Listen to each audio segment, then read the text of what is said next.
स्वागत है आप सभी का यस ITI टेक्निकल क्लासेज में। तो दोस्तों, आज हम देखेंगे इलेक्ट्रीशियन थ्योरी के 30 MCQs जो आपके एग्ज़ाम में काफ़ी इम्पोर्टेंट साबित होगा। यह MCQs ITI सेकेंड ईयर के लिए और साथ ही साथ UPPCL TG2 के लिए भी उपयोगी है। तो चलिए क्वेश्चन को स्टार्ट करते हैं। डीसी जनरेटर में यक्स के रूप में चिन्हित भाग का नाम क्या है?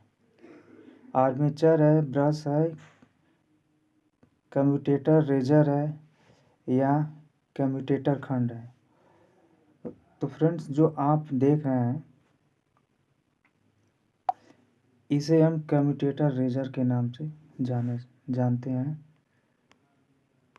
कम्यूटेटर रेजर, ठीक है। चलिए तो अगला क्वेश्चन देखते हैं। डीसी जनरेटर का नाम क्या है? तो आप देख रहे हैं यहाँ पे कि ये है आपका शंट फील्ड और ये है आपका सीरीज फील्ड, ठीक है। तो आप यहाँ पे देख रहे हैं कि इन दोनों का डायरेक्शन यानी शंट फील्ड और सीरीज फील्ड में जो फ्लक्स का डायरेक्शन है विपरीत है। जब शंट फील्ड और सीरीज फील्ड में करंट का जो डायरेक्शन होगा ये अगर विपरीत होगा तो हम डिफरेंशियल लॉन्ग शंट कंपाउंड के नाम से जानेंगे। तो लॉन्ग शंट कंपाउंड का मतलब है कि ये जो शंट फील्ड होता है यह आर्मेचर और सीरीज के पैरेलल में होता है, ठीक है। अतः इसका ऑप्शन ए सही होगा, डिफरेंशियल लॉन्ग शंट कंपाउंड। चलिए अगला क्वेश्चन देखते हैं। डीसी जनरेटर में प्रेरित ईएमएफ की दिशा ज्ञात करने के लिए किस नियम का उपयोग किया जाता है? कार्क स्क्रू नियम, दाहिने हाथ का हथेली नियम, फ्लेमिंग के बाएं हाथ का नियम। तो डीसी जनरेटर में ईएमएफ की दिशा ज्ञात करने के लिए हम फ्लेमिंग के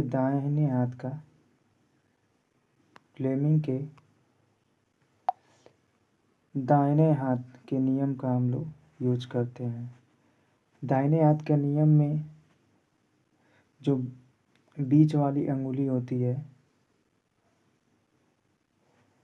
ये आपको दिखलाती है ईएमएफ की दिशा,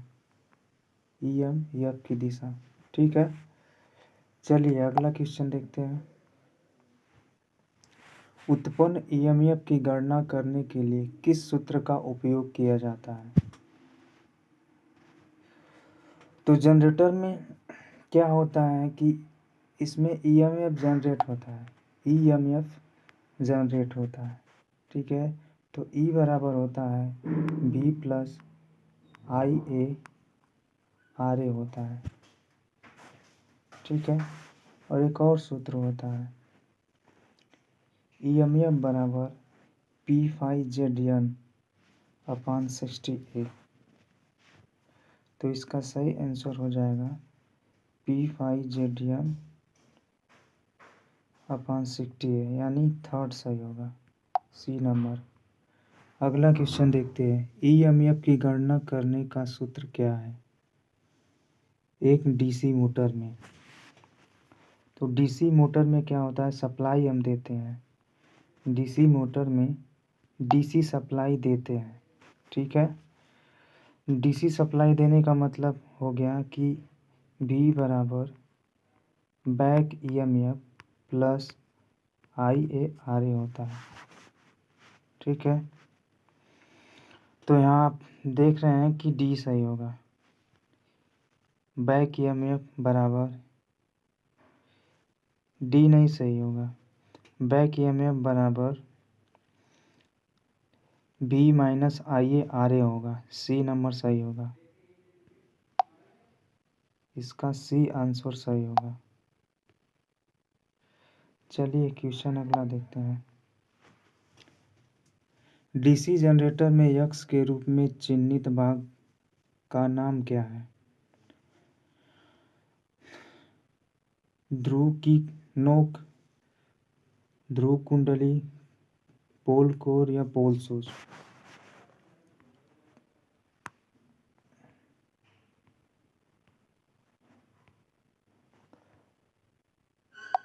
तो जो ये वाला जो आप भाग देख रहे हैं इसको हम बोलते हैं पोल सूच। ठीक, पोल सूच का क्या काम है? पोल सूच जो फ्लक्स होता है, फ्लक्स को चारों तरफ एक समान फैलाता है और साथ ही साथ जो इसमें कॉइल लपेटी गई होती है इसको पकड़े रखता है, इसको रोके रखता है। ठीक है, अगला क्वेश्चन देखते हैं। डीसी जनरेटर का नाम क्या है? तो यहाँ पे देख रहे हैं कि यहाँ पे डीसी सप्लाई दी गई है अलग से, यानी जो फील्ड है, ये शंट फील्ड है, इसमें इस शंट फील्ड में डीसी सप्लाई अलग से दी गई है। जब भी किसी जनरेटर में डीसी सप्लाई अलग से दी जाती है तो उसको आप अलग से उत्तेजित जनरेटर के नाम से बोलते हैं, क्योंकि इसमें अलग से सप्लाई दी जा रही है फ्लक्स को उत्तेजित करने के लिए। तो इसका सही ऑप्शन डी होगा। अगला क्वेश्चन देखते हैं। जनरेटर द्वारा किस ऊर्जा को विद्युत ऊर्जा में परिवर्तित किया जाता है? ऊष्मा, गतिशील, रासायनिक, यौगिक? तो जनरेटर में हम क्या करते हैं? जनरेटर में हम यांत्रिक ऊर्जा देते हैं, यांत्रिक ऊर्जा देते हैं और इलेक्ट्रिकल ऊर्जा प्राप्त करते हैं। यांत्रिक ऊर्जा आप देंगे जनरेटर को और आप इलेक्ट्रिकल ऊर्जा प्राप्त करते हैं। अतः विद्युत ऊर्जा में परिवर्तित करने के लिए आपको यांत्रिक ऊर्जा की आवश्यकता होगी।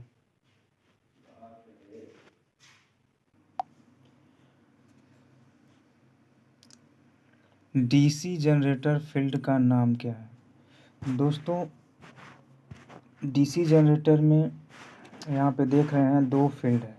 एक तो श्रेणी फील्ड है, एक श्रेणी है और दूसरा आपका समांतर है। ठीक है, श्रेणी जो होता है ये सबसे नीचे लगा होता है, उसके ऊपर समानांतर में लगा होता है। दोस्तों, यदि इसका डायरेक्शन एक तरफ है, एक ही तरफ करंट की सप्लाई का डायरेक्शन है, तो इसको हम कहेंगे यौगिक। ठीक है, यौगिक। अगर मान लीजिए डायरेक्शन विपरीत है, डायरेक्शन विपरीत है, इसको हम तब बोलते हैं डिफरेंशियल। ठीक है, तो यहाँ पे देख रहे हैं कि इसका डायरेक्शन एक ही तरफ है, इसलिए हम इसे क्या बोलेंगे? संचयी यौगिक जनरेटर यानी कम्युलेटिव कंपाउंड जनरेटर बोलेंगे। चलिए अगला क्वेश्चन देखते हैं। डीसी जनरेटर का सिद्धांत क्या है? कार्क स्क्रू नियम, फ्लेमिंग के बाएं हाथ का नियम, फ्लेमिंग के दाहिने हाथ का नियम, फैराडे का विद्युत चुम्बकीय प्रेरण नियम? तो दोस्तों, जब ये रूल की बात करेगा, रूल की बात करेगा, ठीक है, जब ये रूल की बात करेगा डीसी जनरेटर में, तो आप फ्लेमिंग के दाहिने हाथ का नियम पे ट्रिक करेंगे। लेकिन जब ये सिद्धांत की बात करेगा यानी प्रिंसिपल की बात करेगा, तो आप फैराडे का विद्युत चुम्बकीय प्रेरण नियम पे ट्रिक करेंगे। तो यहाँ पे सिद्धांत की बात कर रहा है, इसलिए सही ऑप्शन इसका डी होगा। ठीक है, इसका सही ऑप्शन डी होगा, फैराडे का विद्युत चुम्बकीय प्रेरण नियम। बहुत ही इंपॉर्टेंट क्वेश्चन है, इसको ध्यान में रखिएगा, कंफ्यूज हो जाते हैं लोग। चलिए अगला क्वेश्चन देखते हैं। गतिशील रूप से प्रेरित ईएमएफ के लिए सूत्र क्या है?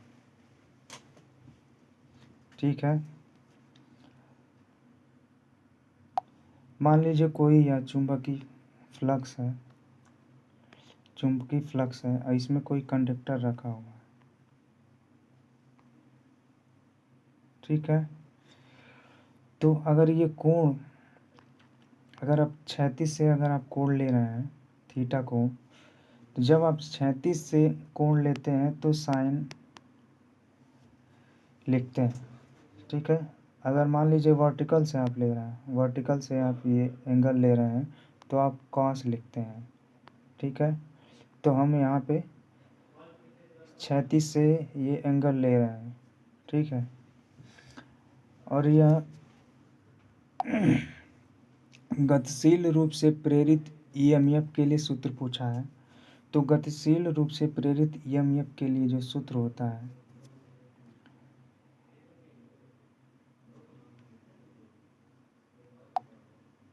B/L/V वोल्ट होता है। ठीक है, B यहाँ पे फ्लक्स घनत्व है, L जो है चालक की लंबाई है, और V जो है चालक की गति है। ठीक है, चलिए आगे देखते हैं।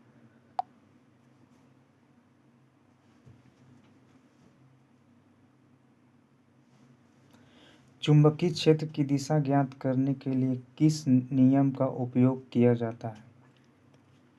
चुंबकीय क्षेत्र की दिशा ज्ञात करने के लिए किस नियम का उपयोग किया जाता है?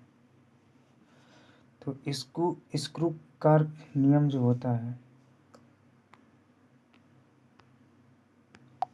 इसमें क्या होता है, आप स्क्रू कसते हैं, तो स्क्रू जब आप कसते हैं तो आप क्या करते हैं, राइट डायरेक्शन में आप पेचकस को घुमाते हैं, यानी राइट डायरेक्शन में घुमाते हैं, तो इसका जो चुंबकीय क्षेत्र की दिशा होती है राइट यानी क्लॉकवाइज होती है। और जब पेंच आप खोलते हैं तो किधर घूमता है, हाथ आपका किधर घूमता है, एंटी क्लॉकवाइज यानी घड़ी के विपरीत दिशा में घूमता है।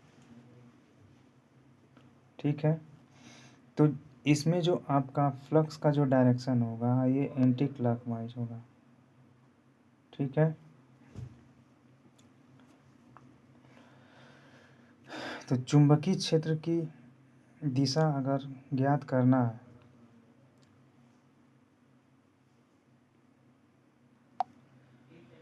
इसका सही ऑप्शन कार्क स्क्रू नियम होगा, अतः इसका ऑप्शन ही सही जाएगा। चलिए अगला क्वेश्चन देखते हैं। डीसी जनरेटर के भाग का नाम क्या है? जो आप चित्र में देख पा रहे हैं इस भाग का नाम पूछ रहा है, तो इसे आप योक बोलते हैं, या इसे आप फ्रेम भी बोलते हैं। ठीक है, स्टेटर जो होता है इसके अंदर जो जिसमें खांचे लगे होते हैं, ऐसे करके खांचे लगे होते हैं, ये योक के अंदर लगा होता है इस वाले भाग में। ठीक है, तो इसका सही ऑप्शन डी जाएगा, योक और फ्रेम। अगला क्वेश्चन देखते हैं। 4 पोल डीसी जनरेटर के डुप्लेक्स लैप वाइंडिंग में कितने समानांतर रास्ते होते हैं? डुप्लेक्स बोल रहा है, डुप्लेक्स का मतलब आपका हो गया यानी डबल बाइंडिंग, डुप्लेक्स का मतलब हो गया आपका डबल बाइंडिंग। 4 होगा, 6 होगा, 8 होगा या 12 होगा? इसका सही ऑप्शन सी 8 होगा। ठीक है, अगला क्वेश्चन देखते हैं। डीसी जनरेटर के भाग का नाम बताइए, डीसी जनरेटर के भाग का नाम बताइए। तो जो आप चित्र में देख पा रहे हैं इसको हम कहते हैं आर्मेचर कोर। इसको क्या कहते हैं? Armature core. यह लेमिनेटेड होता है। लेमिनेटेड का मतलब पतली परत होती है। 0.3 से 0.5 इसका जो थिकनेस होता है 0.3 से 0.5 होता है। इसे हम बोलते हैं आर्मेचर कोर। इसका सही ऑप्शन डी होगा। अगला क्वेश्चन देखते हैं। डीसी जनरेटर में इंटरपोल कैसे जुड़े होते हैं? आर्मेचर के श्रेणी में जुड़े होते हैं तो आर्मेचर के समांतर में जुड़े होते हैं, या शंट फील्ड के साथ श्रेणी में जुड़े होते हैं, या शंट फील्ड के साथ समानांतर में जुड़े होते हैं। तो दोस्तों, आर्मेचर के श्रेणी में, ये आपका आर्मेचर हो गया, इसी के श्रेणी में आपका इंटरपोल जुड़ा होता है। ये है इंटरपोल। इंटरपोल हमेशा श्रेणी में जुड़ा होता है। इससे क्या होता है, जो आर्मेचर रिएक्शन होता है, ये आर्मेचर रिएक्शन को कम करता है। ठीक है, इसलिए हम क्या करते हैं, इसको श्रेणी में जोड़ते हैं, ये बैलेंस बनाता है। तो इसका सही ऑप्शन आपका हो जाएगा आर्मेचर के साथ श्रेणी में। अगला क्वेश्चन देखते हैं। एक स्व प्रेरित डीसी जनरेटर में अवशिष्ट चुंबकत्व की आवश्यकता क्या है? वोल्टेज का निर्माण करें, फील्ड करंट करें, आर्मेचर करंट कम करें, या नियत आउटपुट वोल्टेज बनाए रखें। देखिए, कोई भी डीसी जनरेटर है तो इसको अगर स्वतः इसको स्टार्ट चाहते हैं कि ये स्वतः स्टार्ट हो जाए, तो इसके लिए मैग्नेट में अवशिष्ट चुंबकत्व का होना आवश्यकता है। यानी कुछ अवशेष होता है, मैग्नेट का कुछ अवशेष होना आवश्यक है, ताकि इस फ्लक्स को कंडक्टर क्या करे, कट करे, जिससे इसमें ईएमएफ जनरेट हो। ठीक है, तो इसका सही ऑप्शन हो जाएगा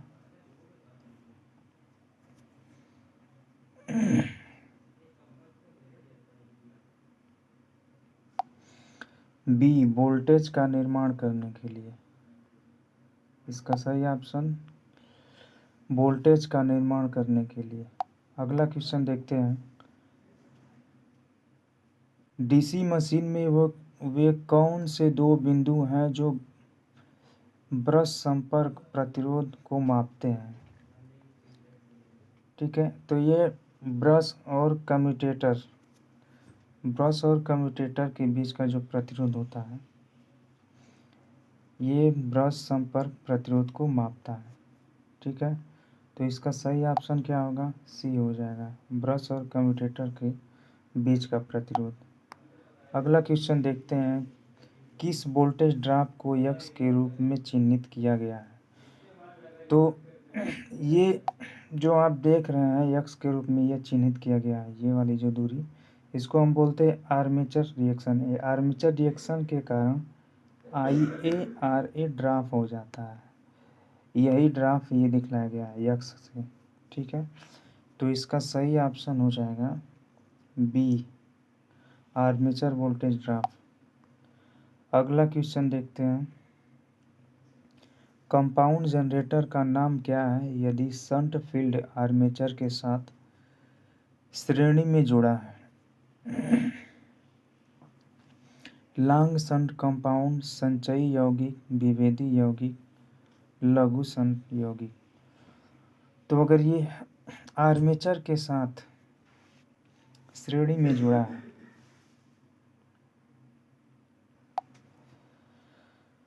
लॉन्ग शंट कंपाउंड इसका सही आंसर होगा। इसका सही आंसर लॉन्ग शंट कंपाउंड होता है। देखिए, यहाँ पे आर्मेचर है, तो आर्मेचर के साथ ये श्रेणी में ऐसे जुड़ा हुआ है। ठीक है, और यहाँ पे ये भी है, तो इसको हम बोलते हैं लॉन्ग शंट कंपाउंड। ठीक है, अगला क्वेश्चन देखते हैं, क्यों एक डीसी जनरेटर के आर्मेचर कोर पटलित किए जाते हैं? दोस्तों, पटलित का मतलब कि एक पतले लेमिनेटेड आकार का पतली परत बनाई जाती है। ठीक है, तो इसका मेन कारण है पतलित बनाने से क्या होता है कि भंवर धारा जो हानि होती है ये कम हो जाती है। ठीक है, भंवर धारा हानि क्या हो जाती है? कम हो जाती है। अतः इसका सही ऑप्शन क्या होता है? डी, भंवर धारा हानि को कम करने के लिए। अगला क्वेश्चन देखते हैं, डीसी जनरेटर का आर्मेचर प्रतिरोध बहुत कम क्यों है?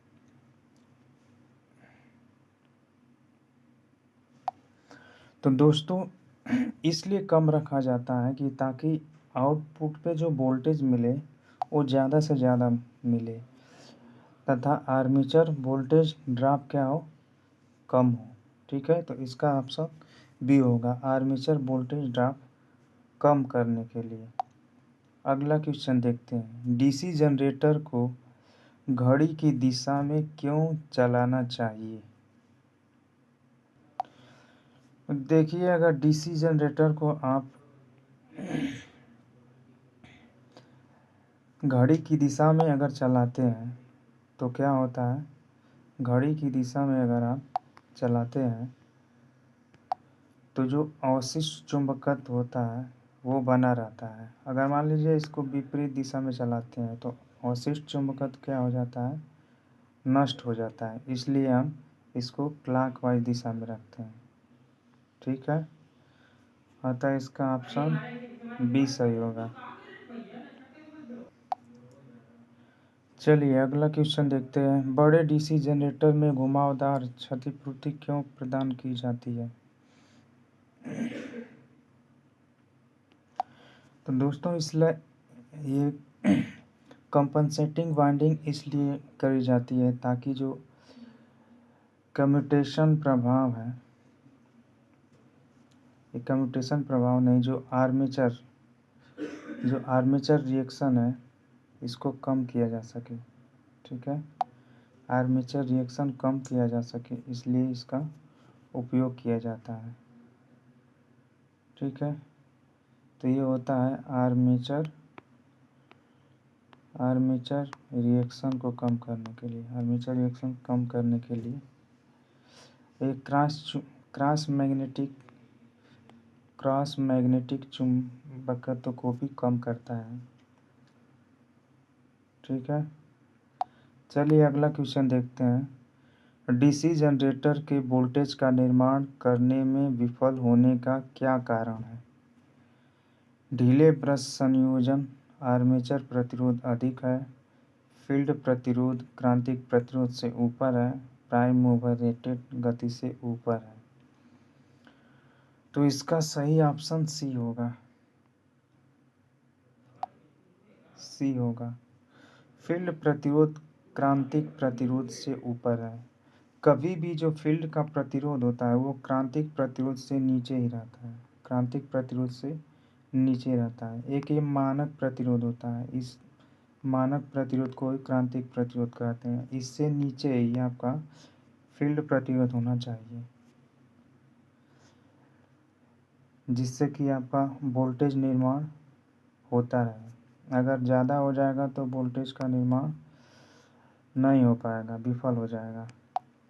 चलिए अगला क्वेश्चन देखते हैं, जनरेटर का नाम क्या है यदि इसका क्षेत्र आर्मेचर के समानांतर में जुड़ा है? तो किसी भी जनरेटर के आर्मेचर के समानांतर में अगर कोई फील्ड जुड़ा है यानी शंट फील्ड जुड़ा है तो इसको आप बोलते हैं शंट जनरेटर। ठीक है, अगर मान लो श्रेणी में जुड़ा होगा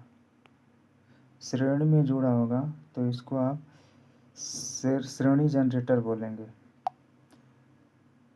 तो ऑप्शन ए सही होगा। अगला क्वेश्चन देखते हैं, डीसी जनरेटर में पोल स्विच का उद्देश्य क्या है? तो आपको पिछले वाले क्वेश्चन में बताए थे कि पोल शूज लगाने का मुख्य 2 कारण है। पहला तो जो बाइंडिंग होती है उसको सहारा देता है, और दूसरा जो होता है ये फ्लक्स को समान रूप से फैलाता है। एयर गैप होता है, उस एयर गैप में फ्लक्स को समान रूप से फैलाता है। ये हो गया स्टेटर, ये हो गया आर्मेचर। तो ये जो आप गैप देख रहे हैं ना, इसको एयर गैप बोलते हैं। तो यहाँ से ये फ्लक्स आता है तो ये समान रूप से फैलता है। ठीक है, तो इसका ऑप्शन डी सही होगा। चलिए अगला क्वेश्चन देखते हैं। डीसी जनरेटर में स्प्लिट रिंग का क्या कार्य है?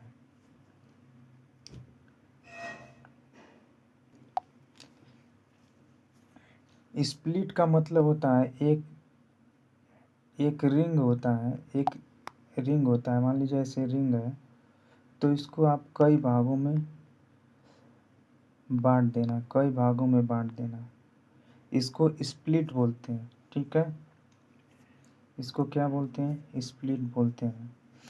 तो ऐसा करने से क्या होता है कि जो करंट है वो क्या होता है? डीसी, यानी एक ही दिशा में फ्लो होने लगता है, एक ही दिशा में ये परिवर्तित नहीं होता, ये समय के साथ परिवर्तित नहीं होता, एक ही दिशा में क्या करता है? बनाए रखता है अपनी दिशा को। ठीक है,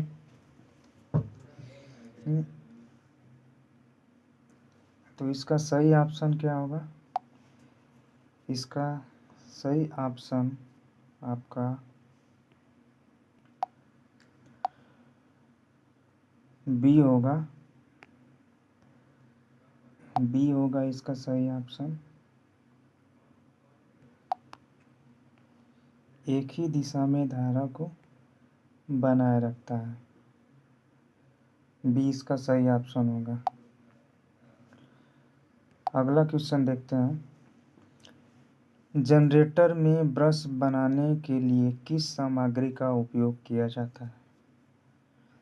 तो मान लीजिए आपको ब्रश बनाना है तो आप कार्बन और ग्रेफाइट का यूज़ करेंगे। कार्बन में क्या है कि इसमें लुब्रिकेट ज़्यादा होता है। ठीक है, इसलिए इसका प्रयोग करते हैं।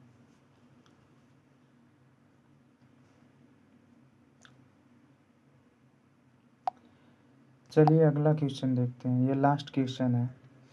क्यों डीसी जनरेटर अपने अवशिष्ट चुंबकत्व खो देता है?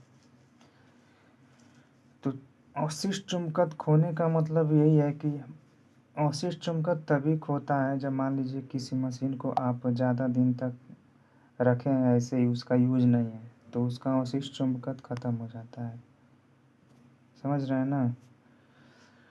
या आप उसको एंटी डायरेक्शन में अगर चला देते हैं, यानी एंटी क्लॉकवाइज चलाते हैं, तो भी इसका अवशिष्ट चुंबकत्व क्या होता है? ख़त्म हो जाता है। ठीक है, कभी भी मशीन अगर जनरेटर है तो उसको क्लॉकवाइज चलाना चाहिए, यानी क्लॉकवाइज उसका डायरेक्शन होना चाहिए घूमने का। अतः इसका सही ऑप्शन डी सही होगा। रोटेशन की दिशा अक्सर बदलती है। दोस्तों, आप लोगों को यह वीडियो कैसी लगी? आप लोग कमेंट बॉक्स में कमेंट करके बताइएगा, और इस वीडियो को लाइक कर दीजिएगा और चैनल को सब्सक्राइब कर दीजिएगा, साथ ही साथ इसको शेयर भी कर दीजिएगा। ठीक है, जय हिंद।